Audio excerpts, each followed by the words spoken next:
Hey guys, welcome back to another video on the channel. This is Don from TDA. Today I'm going to go over a quick Beetrooper deck profile with you guys. I'm currently playing this for the current format. I think it's a pretty decent rogue option, has the deck space to play quite a few hand traps, and can play into the meta quite decently well, has a couple of options to kind of counter them. So I think if you're looking for a good rogue tier deck that isn't too hard on your budget, I think it's a pretty good option. So just to start off, the side engine played in the deck. Starting with the Battle Wasps. 3, Sting the Poison. It's kind of a one-card starter. It's on normal special. We'll search another Battle Wasp, and the Battle Wasp engine itself is already pretty versatile in that it has extenders and cards that do things on extra normal summons. So one of the most commonly searched targets is Pin the Bullseye, which I'm also playing 3 of. Pin will let you special summon itself from the hand if you control a insect monster. And in a game 3 scenario, it also burns, so if you're able to cut it close on time and able to just burn your opponent for the extra 200 damage, then you could just win just off this card. But Sting will be able to search the pin, allowing you special the pin and then go into Link 2. Another Battle Wasp we're playing is Arbalest. Arbalest is a reborn on summon of a level 3 or lower insect monster. Although most of the time you're burning your normal summon on something like Sting the Poison, through the extra deck, you're able to actually complete another normal summon, and sometimes Arbalest is what's good to search just to get another reborn out of the grave and trigger some other effects. And another option you can use is Twin Bow. You can also special it from your hand, but it kind of locks you into monsters special next deck except insect monsters. So if you're planning on going for the Twin Bow route or you just happen to open it, this is going to prevent you from going into cards like Apollosa, and you'll have to stick to the Beetrooper engine for the most part. Moving on to the Beetroopers, 3 copies of Scale Bomber. Similar to Pin, it's also an extender, but it's a trigger effect when an insect monster is normal or special summoned. So what that means is if, for example, you have a Sting the Poison and you normal summon it, you can trigger this as Chain Link 2 and chain block the search, so it prevents you from getting Ashed, Gamma, anything on your card for Chain Link 2, and it'll still let you extend. But it has a second effect that kind of comes up as well. Sometimes I'll leave it on the field just because it has a Ghost Ogre effect for monsters. So if your opponent is playing, for example, Right and gets their Griffin Rider out, it can actually just pop the Griffin Rider, allowing it not to shuffle back, so it won't resolve correctly. The other Beetroopers, 2 copies of Scout Buggy. I go back and forth with 2 or 3 for this, but it's so searchable and it recurs because it can special from deck or graveyard.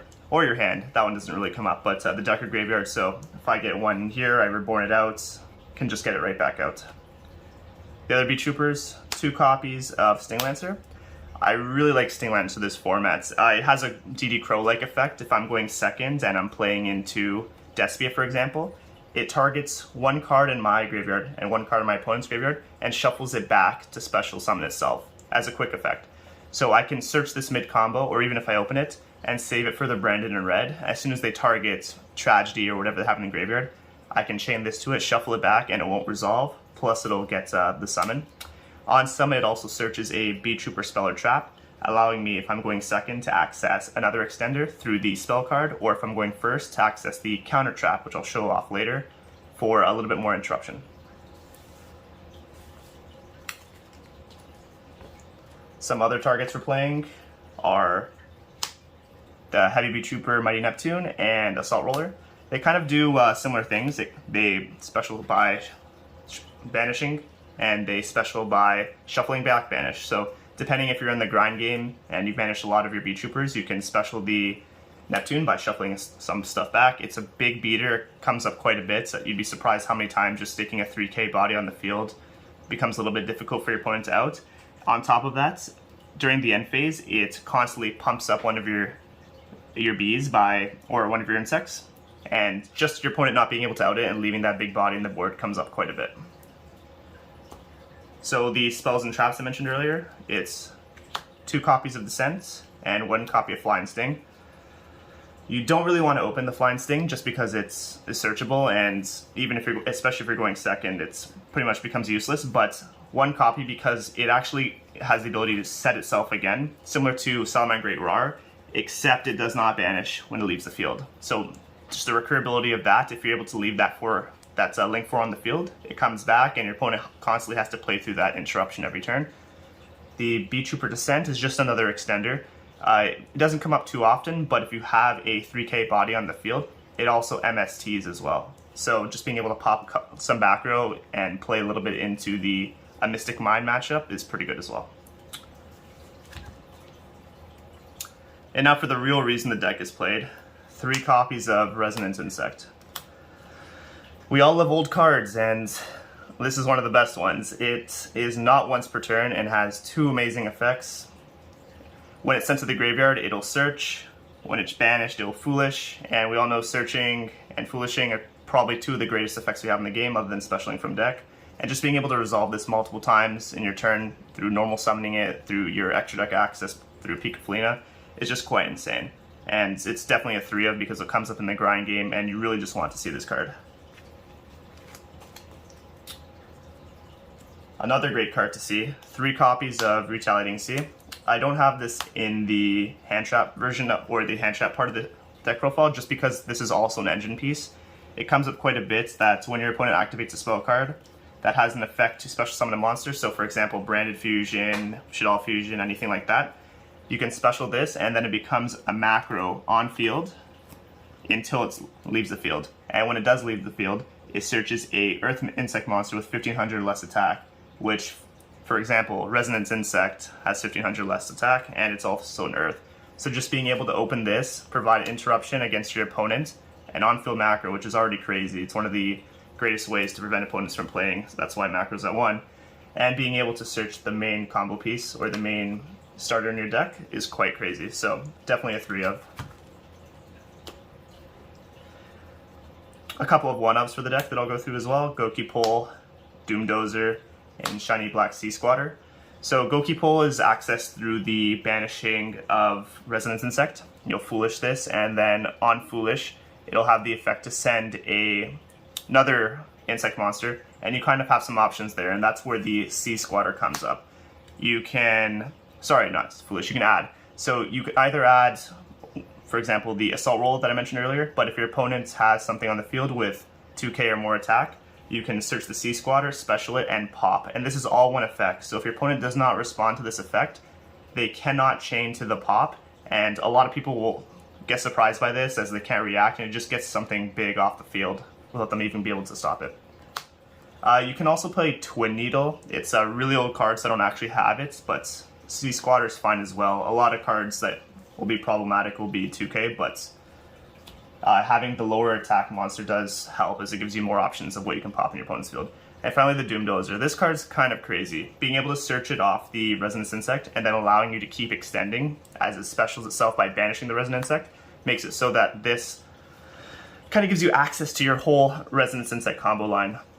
Also, it being 2800 comes up quite a bit as well, just sticking another big body on the board. It does have a bit of a bad drawback with its battle phase effect. If it actually does damage to your opponent, it'll mandatory effect allow them to mill 1 card, and if they mill something kind of crazy, a tragedy, anything that will trigger in the graveyard, it will allow them to access that, and you can't stop them from doing that. But this card is mandatory for the combo, so we have to play it. Moving on to the hand traps, just some hand traps I think are popular for this format or are popular in my locals. 3 copies of Impermanence. Target negation is always great. A lot of decks get stopped by this. Also being able to go second if they stick a wind on the board or something that, like an Apollosa, just being able to imperm on your own turn as well, having access to it. It's just a better version of Effect Veiler, so I think it's really important to play. A lot of people are off this card, but I think Nibiru is still a great option, especially with Punk coming out. They don't actually, sometimes they won't put up a negate by their 5th summon, so just being able to kill their engine right then and there and not letting them continue is always a great option. And then another staple for almost every format, 3 copies of Ash. Just being able to stop pretty much everything. The best effects in the game, as I mentioned earlier, specialing from deck, adding a card from deck to hand, and foolishing, and this stops all 3 of them. So also important that it comes up is that Ash does not negate activation, but negates effects, and this is quite important, especially in the Despia matchup. And for the last card, just one copy of Called By. The card's crazy, just being able to play through anything. If your opponent doesn't hand trap you or uses a hand trap like Imperm that you can't Called By, it just becomes a trap card or an interruption for your opponent's turn instead. And now onto the extra deck. So going to start off with a couple of cards that aren't part of the Beetrooper lineup, but should be played anyway. One copy of Almirage, just a great link one to get cards in the graveyard, get more bodies on the fields. One copy of Hulk. It's at 1. I wouldn't play it at more even if it wasn't. A lot of your Beetroopers or a couple of Beetroopers are tuners, so just being able to go in this, get a Beetrooper out, and then quickly go into a link 3 is a great option. Again, this deck is very graveyard reliant, and you want to kind of fuel your graveyard with as many options as you can since you have the ability to reborn, so just being able to get something in there is a great option. Then we're going to go on to one copy of Nightmare Phoenix and one copy of the Nightmare Unicorn. Now, these are just generically great cards, just being able to access back row removal or being able to spin a card. Just mandatory in most decks that have the room for it, and Beetroopers definitely have the room to play it. And then some good link 4s. Apollosa, Standard, and Access Code Talker, just to be able to do an OTK. This deck really makes link 3s quite easily and has the ability to extend further, so Access Code is always available, especially when going second. You do have to watch out sometimes because a couple of the cards, as I mentioned earlier, will lock you into insects, so if you're able to extend to the point of a link 4 without doing that, and then you're able to keep maybe one of the 3k bodies or the 2800 on the field, it will allow you to push for game. Moving on to some other insect-related extra cards. 2 copies of Armorhorn. This is what I mentioned earlier with the extra normal summon. It gives you the ability for the extra normal summon. It also recurs itself by banishing 3 cards from graveyard to come back out. The card's cracked. Just being able to get another copy of Resonance Insect on the board, getting one of your Battle Wasps that will trigger and maybe special from graveyard is quite insane. I think you could also play it at 3. I like it at 2 just because there's some other options I like to play that I'm going to go over, but definitely a mandatory at the very least 2 of. Another mandatory 2 of, in my opinion, I see some people play it at 1, is 2 copies of Picofelina. This is what actually gives you access to your Resonance Insect and has the ability to shuffle back some cards to let you draw 1. So if you open a hand that's not so great, you're able to pitch to equip, and then you can shuffle back that card. So if you draw Brick or something that's searchable, like the Flying Sting, just being able to put something back and draw is crazy. And I think it's a 2 of just because if the card gets stopped in your first turn and you feign your opponent's next turn by using some hand traps, just being able to make this again and access your Resonance Insect is really important. You really need to see that card to get the engine going. Then I played 2 copies of Papillion. Card's also great for a couple of reasons. One, it's link 3, so it gives you the option to extend into the access code. It doesn't lock you. And just because it reborns on your opponent's turn. So on summon, it'll get some counters. On your opponent's turn, you can reborn.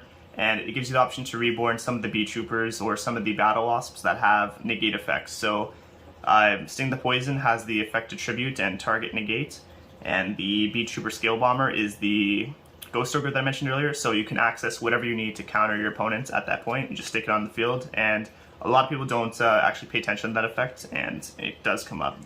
Besides, they don't know what you're going to reborn because you have so many options since you're filling your graveyard.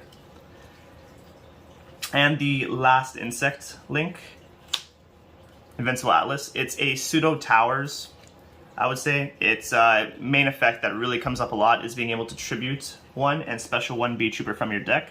A lot of the times I'm going for Sting Lancer just because on summon Sting Lancer will get me either the trap or the spell and to keep extending. But a card's great to stick on your end board. It becomes a big problem for a lot of decks that can't out cards that can't be targeted and can't be destroyed. So it's similar to Dragoon, except we all know Dragoon and how crazy it is as well. Just a couple of XCs I like to play. 1 copy of Cicada King. It's another negate that sometimes I stick on the board. If I'm able to extend to the point where I'm able to do my link plays, plus I'm able to get into a rank 3 play, I can leave this on the board. It can reborn. I can foolish a copy of something I need to reborn. A lot of people like to play Scary Moth and make the Window Lake play with this. I don't think playing Scary Moth is worth it. I think being able to get maybe Sting the Poison for a search or leaving it on the field for negate is probably better. But just if you're able to extend to the point where you're able to make a rank 3, I definitely think this card's worth playing. And to go alongside it, 1 copy of Zeus.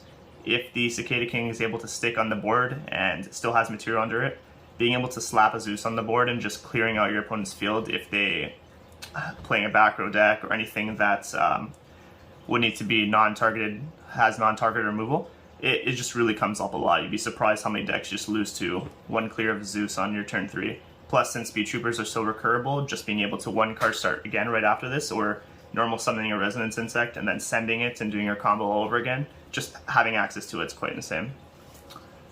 And that's the whole deck, guys. That's all I've been playing in terms of rogue decks for this format. So if you have any questions, leave them down below, or any recommendations. If you guys want a combo video or test end video, just let me know in the comments and I'll do my best to get one out as soon as possible. And don't forget to like and subscribe and join the Duelist Alliance, as we're one of the largest growing and one of the biggest Discords out there for remote dueling. Thanks.